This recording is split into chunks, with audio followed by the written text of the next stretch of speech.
We need to make sure that we keep the country safe. This is the first priority. The cybersecurity challenges that we face, this administration has failed us completely. Completely. Not just the hacking of OPM, but that is just shameful. 23 million files in the hands of the Chinese. So it's not just the governments, the private sector companies, it's also our own government that needs to raise the level of our game.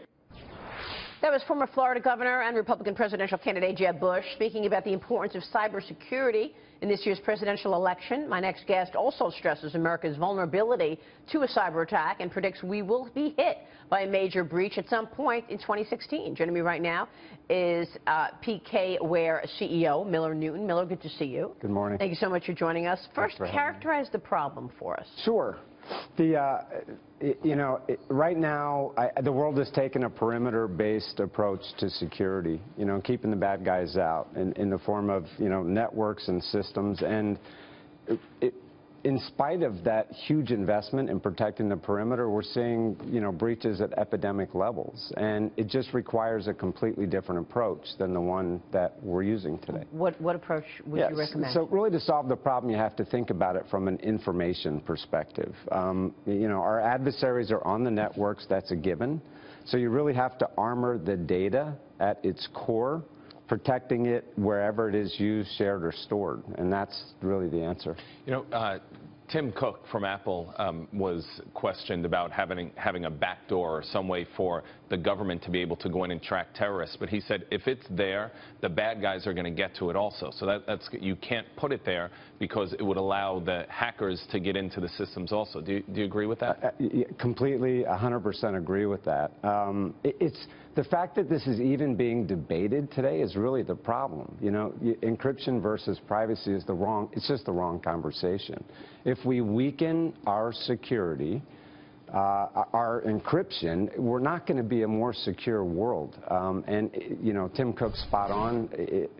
The criminals will be the ones that will use those backdoors. And if you look at the fact, oh yes, I'm going to give the government actually a backdoor. Are you kidding me?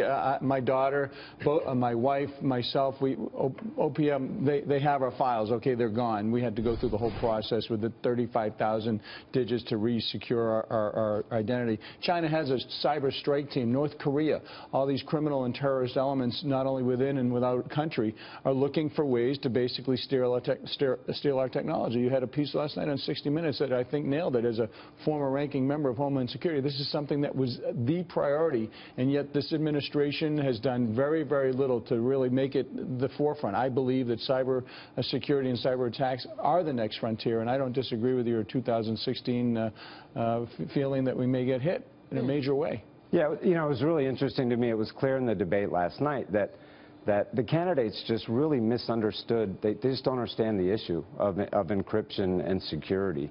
O'Malley came out and had a really confusing couple of minutes about front doors and back doors, and it, in essence, was saying, sure, you have to have a warrant.